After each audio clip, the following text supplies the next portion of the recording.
Welcome to the New Process Podcast. Learn all the tools, methods, and best practices combined with people, emotions, and a human-centric mindset to rethink your process and push it to the next level. And here is your host, Mirko Kloppenberg. Yeah, welcome to episode 30 of the New Process Podcast. Today I'd love to give you a comprehensive summary after 1 year of New Process Podcast. So more or less the state of new process. That's the title of today's episode. And yeah, a lot of things have happened throughout the last year since I started the New Process Podcast. But before we go into the details, a lot of people joined the New Process community throughout the last year. And I'd like to give you a brief introduction of myself first. So as you know, I'm Mirko Kloppenberg. I'm the host of this show. I'm 42 years old. I'm living in Hamburg together with my wife and our 2 daughters. I studied business information systems and I'm also holding an MBA. I've been working for the Lufthansa Group for more than 20 years in various process excellence positions. And I finally started newprocesslab.com as a platform to share know-how and to rethink processes. So what's in for you? You'll learn about the principles, the underlying principles of the new process approach on how to rethink processes. We'll talk a lot about the core elements of the human-centric BPM framework, like the new process lifecycle, the role concept, all the different phases and how to do it, and how to implement this approach in a sustainable way. And I'd like to share a lot of ideas with you on how to inspire people for processes. So how to get people excited about processes based on gamification, community building, content creation, and so on. And now, let's start to rethink processes. Yeah, beginning of this year, I asked more than 100 process managers on LinkedIn, are you happy with your employees' acceptance of processes? And not really surprisingly, about 87% said it could be better. I'm not happy with the acceptance of processes by my employees. And even 13% that I'm not at all happy with the acceptance. So that's super sad, because we are fighting for processes a lot out there and we do our best to get people excited and people aren't. It's really hard that you are not happy. Most of you are not happy with employees' acceptance of processes. And this is what I would like to change. And therefore, I researched a bit and tried to find out the reasons why people do not like processes. And there are various, like complexity. So when processes are too difficult to understand, this already starts with the application you're using to provide processes to the employees. If navigation is really hard and the people don't find the processes they would like to retrieve, then it's just not exciting, and it's not surprising that the people don't like processes. And if then a notation is used which is not easy to understand, it's even harder. And you might know that I'm not a big fan of BPMN 2.0 because of the complexity of the full-blown notation. So even if you simplify the notation to just the minimum, it's often still confusing for the employees. So complexity is one problem. Then another reason why people do not like processes is the lack of flexibility. So when they have to work according to processes which do not provide space for individualization, for individual decisions, then people may not like your processes. Inefficiencies is another reason. If processes contain unnecessary steps, for example, which do not make sense, then people may not really like your processes. Or lack of transparency. That's also a big issue. If processes are published without transparent communication, there is no transparency regarding the decisions, why specific changes have been implemented and so on. Or lack of training, that's another reason. If the employees are not trained in a proper way and they do not know how to execute the process and do not know the why and so on. Or lack of involvement, also something which perfectly fits to the new process approach, to involve the people. So if the people are not involved into process design, this will automatically lead to the fact that they dislike processes, or specifically this process. Or lack of trust as another reason. So if people are controlled instead of trusted, that's why they will hate processes. And so this is something we definitely have to change. And that's why I think it's absolutely time to rethink process and focus on the people now. And therefore, what I'm pushing forward is the new process approach. So new process combines new work aspects on the one hand side with BPM tools, methods on the other side to rethink processes. So what do I have in mind when I talk about new work approach, new work methods, and so on? It's a lot about human centricity.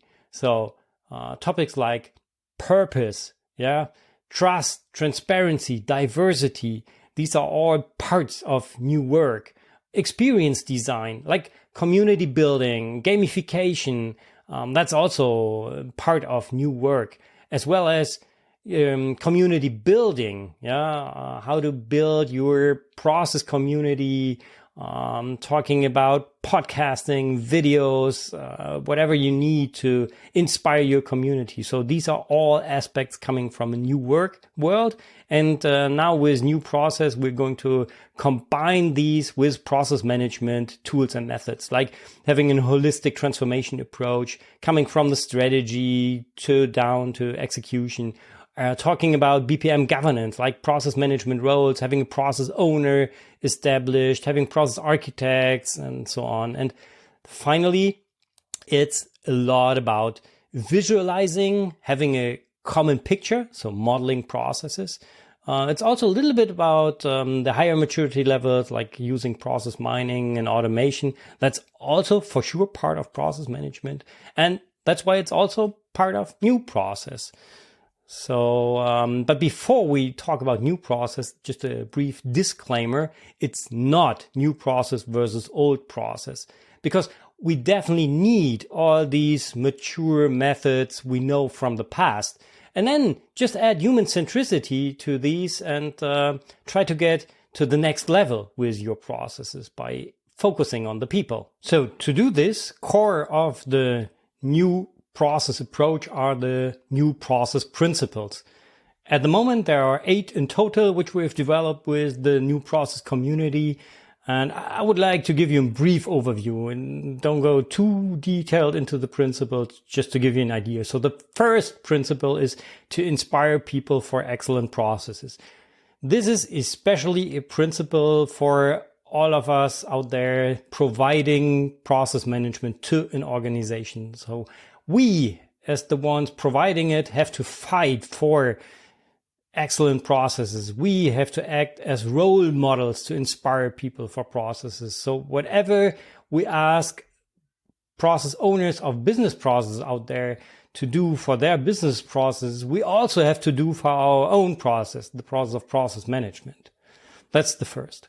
Second principle is to trust the people working in and on the process. And I'll provide an example later on how to do this, because right now often people are not trusted by processes. So that's something we definitely have to change. Then the third principle is to involve the people working in the process into the work on the process. So make sure that the people can bring in their ideas, that they are involved into the development of the process design and so on. Then the fourth principle is to foster the development of the people working in the process. It's not just like you publish a new process design at the end of the development and then maybe there's an email going out and hopefully the people will work according to the new process. No, that's not the way it works. So already in process design, you have to think about measures on how to develop the people, how to train them, how to enable them to execute the process later on. So foster the development of the people. Then the fifth principle is to design cooperation in and on the process to meet people's needs. That's more or less a secret weapon there to think about how the people cooperate working in the process. And I'll provide an example later on onto that principle as well. Then another principle is to encourage diversity and inclusion through processes. So there are a lot of different cultures out there, and I'll elaborate on that when we talk about community building later on. So it's really important to think about these aspects to, increase process diversity. Then the seventh principle is to disrupt established processes. So to be brave enough to question established processes, to question the patterns and disrupt these. Not destroy, but in a positive way to rethink processes. And finally, the eighth principle is to give meaning to the processes. And that's also part of the first phase of the new process lifecycle. So I'll explain more on that in a few seconds. So these are the currently 8 new process principles as core of the new process approach. But now the question is, how do we bring these principles to life?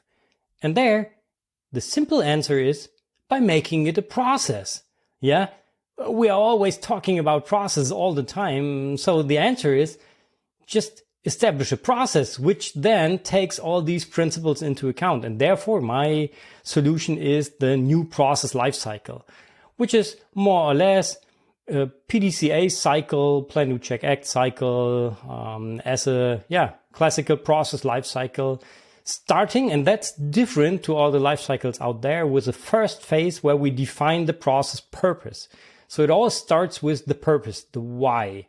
And I'll give you more insights on that in a few seconds. Then the second phase, based on the process purpose, is to develop the process strategy, a strategy that contributes to the process purpose on the one hand side, as well as to the organizational strategy and its purpose on the other side. And then in a third phase, based on the strategy, it's to design the process. That's more or less the creative part. It's not formalized in a tool. You can use sticky notes just on the wall and map your process there, design your process. That's where we can talk about innovation, benchmarking, and so on. And I will in a second, as soon as I go more and more through the phases. Then the fourth phase is to model the process. That's where we put it into a formal notation, into a tool, in a notation to have a common picture that all the people in your organization will understand, easily understand. That's also where the process owner approves the process design, where we check it for conformity. Is it in compliance with normative and legislative requirements, for example, before we publish the process? And then before we can publish, we have to implement the process. So create all the prerequisites for the execution of the process with regards to technical, organizational, and personal requirements. So there, it's not just sending out an email. It's also think about how do we train, how do we enable the people. And then finally, in the sixth phase of this overall life cycle, we can steer the process execution, hopefully based on indicators, not just based on feelings. Feelings are also very important, but maybe you have some hard indicators there which you can use. And then we go back into the purpose and strategy phase. And in the new process lifecycle, there is at the end, when we steer the process execution, also a smaller integrated lifecycle to improve process execution. So if you're running a global process, which is executed at several locations, then for sure, the local line managers can try to improve the process execution within the given process design. And they have to make sure and that's together with the process owner and the architect, that the cool local ideas, the local innovations find their way into the global process design. So bring in also these good ideas from process execution improvement into the overall process design. That's the process lifecycle in an overview. And now I'd like to go step by step through the phases and give you examples how you can implement this process in your organization in a very human-centric way with examples that really inspire the people for processes to get them excited. So therefore, let's start with the first phase to define process purpose. So give meaning to the process. That's, I would say, the most important, and often people think, oh, that's a little bit spooky to talk about purpose, but I did it several times now and it really works. It definitely makes sense to think about this higher purpose of a process. And this will then create a sense of unity in your process community, to have a common understanding of why do we have this process. And knowing this why, and best way is to put that into a process purpose statement, which you can develop based on the process purpose canvas. I'll put the links into the show notes. But if you have this statement, then this will provide guidance for the design of the process on the one hand side, as well as for the execution. That's super interesting how this really works, and I definitely recommend you to have a closer look onto that. So process purpose will help sustainable process implementation and will also inspire your people and motivate them to live their roles in your process. So this will contribute to pushing your process onto a higher level. So if you would like to learn more on that, I can recommend to go back to episode 4 with Benjamin Rolf, where we talked about how to apply new work ideas to rethink processes. And we deep dived into process purpose in that episode. And there is an additional specific episode, which is episode number 5, on how a process purpose pushes your process to the next level. And that's a solo show where I deep dive into how to do that, how to apply the process purpose canvas and so on. If you would like to go to these episodes, just remember you can just type into your browser newprocesslab.com/episode 5, for example. So episode as a word and then number 5 at the end. And that's the quick link to this episode. So definitely check out these episodes if you haven't heard them before. So after we defined the process purpose, the next phase is to develop the process strategy. And there it's super important to involve the people, to paint the picture of the future of the process. So involving the people is also important for the previous phase to develop the process purpose. But as you proceed throughout the process, then it's even more important to integrate the people into the development of the process strategy. And there I had a super interesting conversation with Lars Linnekogel from TTE Strategy, a company who is specialized in developing human-centric strategies, or strategies in a human-centric way. And there I learned that the strategy is just a plan on how to get from A to B. But to inspire the people for this future state, so B in that case, it's good to have a real picture in mind. So paint a picture of the future of your process there. And there I'm not talking about the process model. This will also in the next phases help to inspire the people. But there I'm talking about things like in Germany we have something like a Wimmelbild. It's a picture in a children's book with a lot of small stories explained or told in this overall picture. And so paint a real picture of the future of your process. Or another way, if you're not talking in a visual way, tell the story of the process. So for example, think about, as a process owner, being interviewed by a newspaper in 5 years about your process. And then you just tell the story of your process there. And then you can use this to inspire your community for the future state of your process. If you would like to learn more on that, then just go to episode 20 of the New Process podcast. That's where I'm talking with Lars Linnekogel on how to develop process strategy. And there he provides a lot of good ideas on how to do this in a human-centric way. So after having this picture of the future of the process, we can go into the process design. So to design the process itself. And there, I have to deep dive into one new process principle, and that's to trust the people working in and on the process. So make sure that you design processes that guarantee the people the freedom to make independent decisions. And I would like to give you my favorite example there of a purchasing process. So what I'm used to from the past is that whenever I wanted to purchase material, first I had to put that into the ERP system, and then I needed the approval of my line manager. And after my line manager had approved that, next one was the purchasing guy who had to approve my purchase or my purchase order.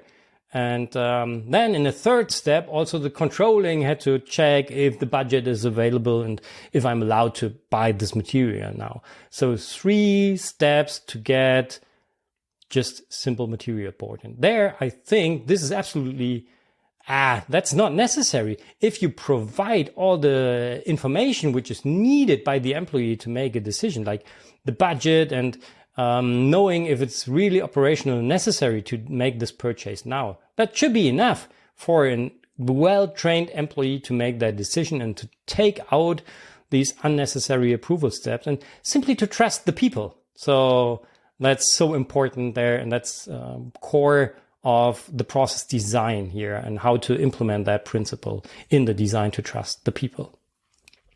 Another principle which you can use in process design is to disrupt established processes. So be curious enough to really question the established processes there. Question the established patterns of processes and redesign these processes.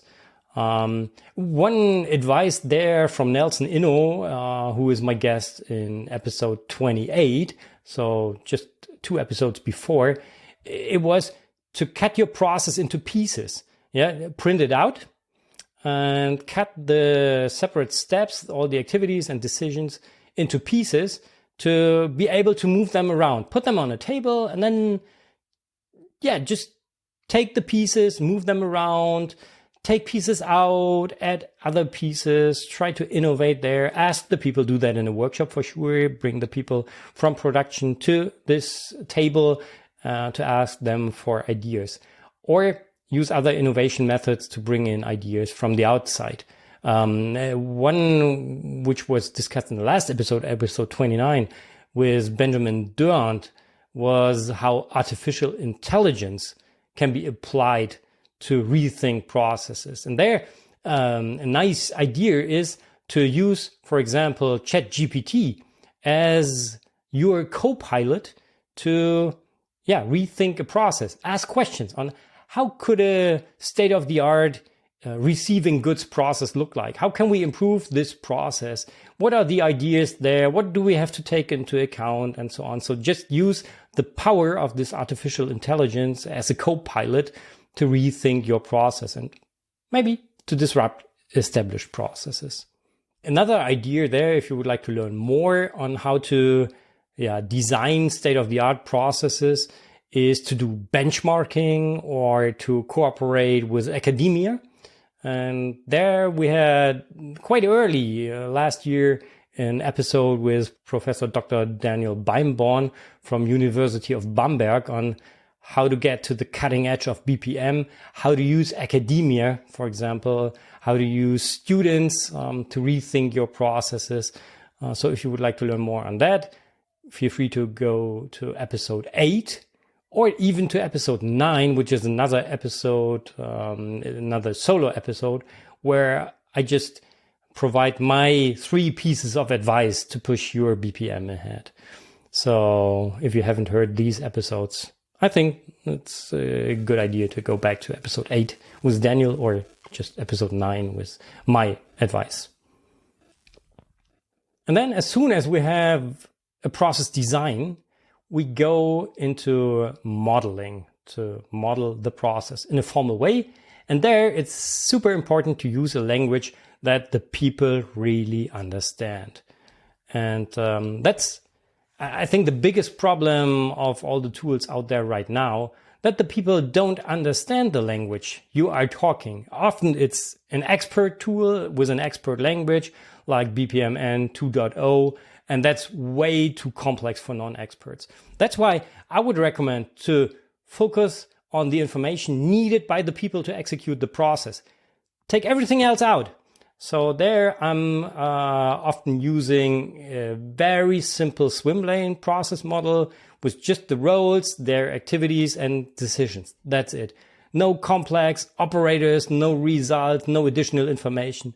Just activities, decisions, and some arrows in between to connect these activities. So reduce it as much as possible. And what also is quite good there, to provide a fixed size. So to avoid scrolling, because as soon as you have to scroll to understand the process, often people say, I don't want to go into all the details. That's boring. That's way too complex. Let's leave it. And that's why it's so important to use a language which is understood by the people, to create this common picture in modeling. And then basically it doesn't matter which tool you use, as long as you configure it in a way that it's easy to understand by the employee. And I'm going to recap all the learnings from the tool episodes, from the tool interviews, which I did throughout the last year in a separate episode, which is also coming up in a few weeks. So that's why I don't go into the details of the tool. But if you would like to learn more on how to map processes, we had episode 14 with 14 top expert tips for process modelers. And one of them is mine. The others are from experts from the community. So don't miss episode 14 for process modeler tips. And another super weapon, I would say, is a method which is called story listening.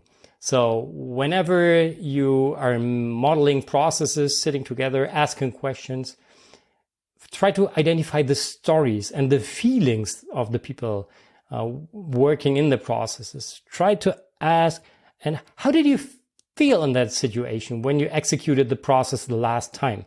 And then try to find the little stories, use them for change and so on. So that's also very important, not just have the hard facts there. Also, think about feelings. Ask the people about feelings. Get the stories. If you'd like to learn more about story listening, then just go back to episode 23, where I talked to Astrid Kirchhoff from Hummingbirds. She's an expert in story listening, and we explore on how to use story listening to rethink processes. Then, in the implementation phase, if we want to implement the process, we definitely have to think about how to enable, how to train the people to execute the improved process design. So it's not just sending out an email, it's thinking about which kind of training formats do we need. And one example I discussed a lot because I love it so much is the pizza game. Now, I discussed it in the episode with Ole Tillmann, as well as in the gamification episode with Jasmine Karatas. The pizza game is just a role play, which is played with sticky notes, pencil, and a lot of paper and scissors. You can play it in groups. You can play it everywhere you want to play it. You just need a minimum of, I think, 8 or 9 people. And as soon as you have more, you can play it also in several groups. You can have a challenge between these groups. And it's made to, learn to think in processes and in roles, to experience how work based on a simple process model can be learned. So what the people get is just a process description. The process model, the detailed descriptions. This is handed over to the people, and then they are able to bake pizza. The customer orders, they bake pizza, and in the end, there are indicators to measure if they were successful or not. And this is how people can experience on their own how simple it is to work according to process models. So as a new employee, for example, if you get processes handed over, then it's super easy. And you can extend that game also to scale innovations and get to know the different process management roles and so on. But this is just an example of a gamified approach to train the people, like with the pizza game for the process of process management. If you would like to learn more on that, then feel free to go to episode 11 with Ole Tillmann from Peak Creative Leadership, where we talk about how to pitch your process. And that's where we also elaborate a lot on the pizza game. And then for gamification, I would recommend to go to episode 16 with Jasmine Caratas, where we talk about gamification ideas to inspire people for processes. And then finally, after implementing the process, we can steer process execution. And there we can steer the execution, for example, by implementing community events. So I don't want to talk about indicators. And so these are the mature methods from the past. But looking into the future, the new process aspect there, I would recommend to think about community events, like bringing the roles, the people executing the roles of your process together. Maybe just the same roles, depending on the size of the process community, or all the roles, so that they can experience the process and get to know each other in person in a live event. You can also do that online, but I would definitely recommend to do it on site, having a beer in the afternoon and a big party at night. If you would like to learn more on that, I can give you some good ideas as well. You can use these community events to share the process purpose. So the one you developed together with the community already in the first phase, but there you can pick it up again, use it for training purpose and so on, provide direction to the people. And you can also talk about process performance at this event. And you can ask the people for their feedback, to get feedback to improve the process or just train the community there as well. So think about how to make your process tangible so that the people can experience your process design and your process. Finally, we reach the last phase of the new process, lifecycle, which is to improve process execution. So after implementing the process on a global level, as well as at all the different locations, it's the task of the local line manager to improve process execution within the given process design. So there you can think about how to improve the workshop layout, how to improve the material flow and so on locally. And then bring all the good ideas back to the overall life cycle and bring it into the global design so that also the other locations can profit from the local improvements. And there, one secret weapon for me is to design the cooperation in and on the process to meet people's needs. So think about how do the people cooperate in the process. So picking an example, if we have two roles in a process working together, check where are these roles located. If that's an administrative process, are these roles sitting together in one office or not?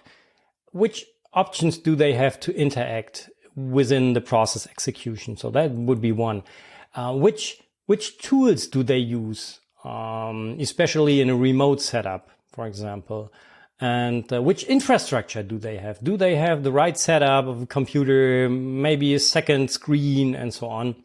So really check the needs of the people, what they need to execute the process. And finally, also think about how they communicate.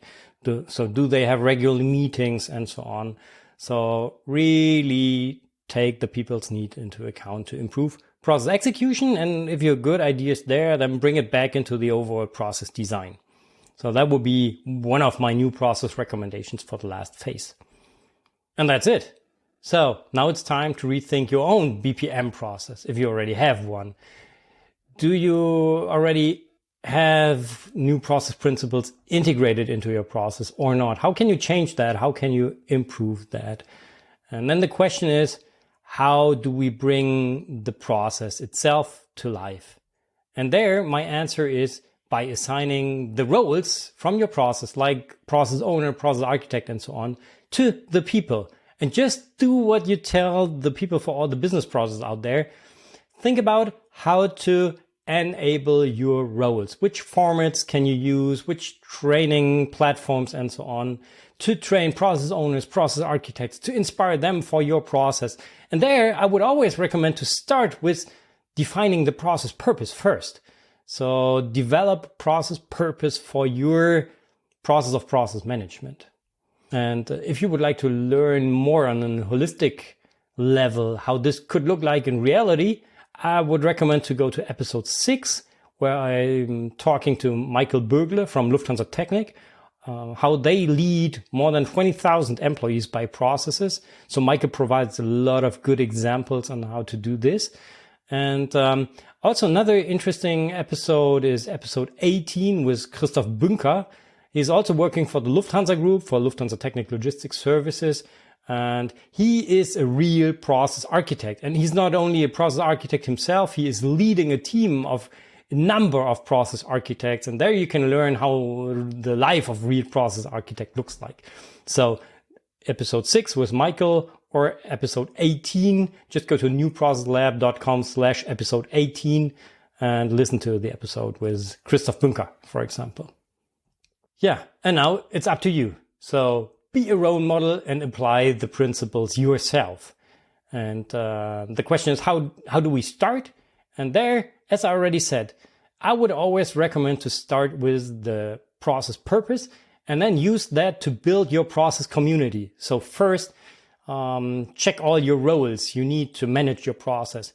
Who's the process owner? Who are the architects? Which instances of the process do we have? And what are the process managers, being the ones coordinating process execution at different locations, for example? So bring the process management community together, and also check out who are the ones executing the roles within your process.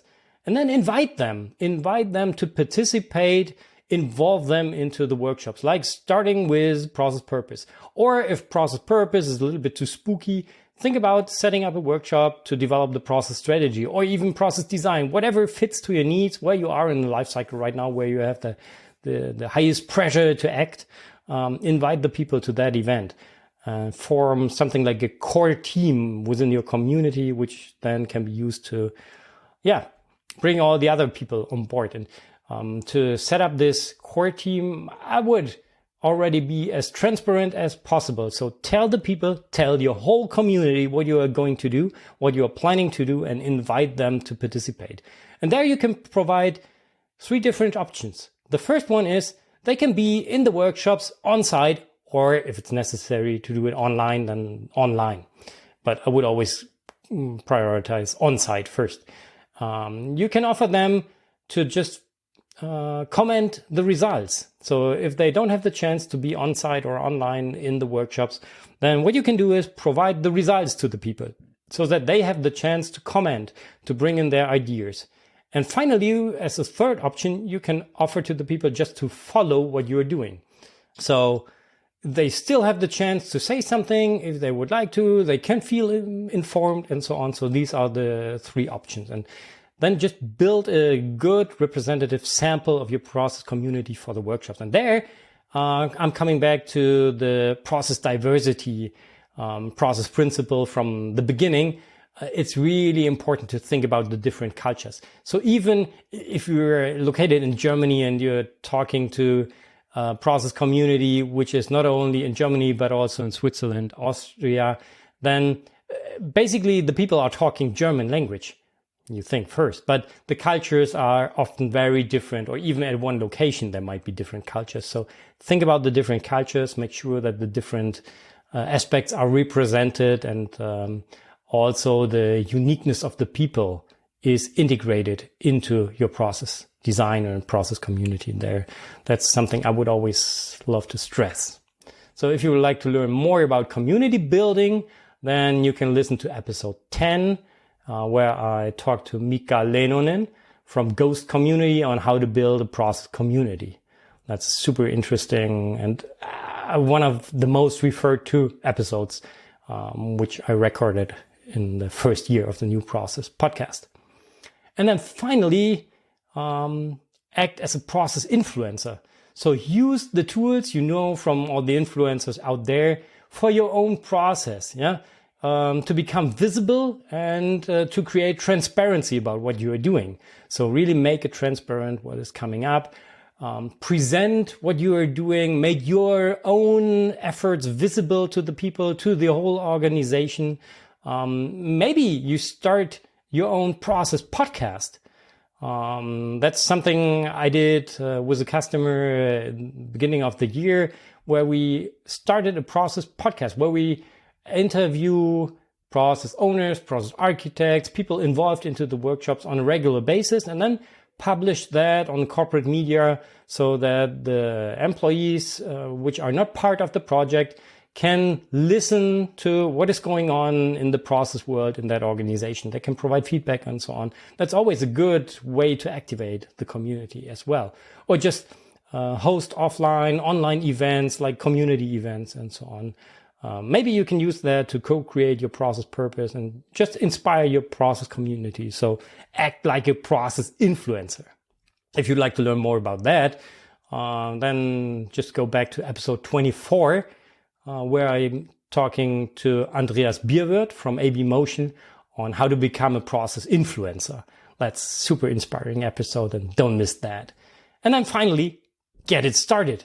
So I'll put all the links into the show notes and just get it going. Let's recap today's new process inspiration. Wow, what a ride for a solo episode. I did not expect to record more than 40 minutes on the stat of new process, but it's a lot of content and I hope you enjoyed it.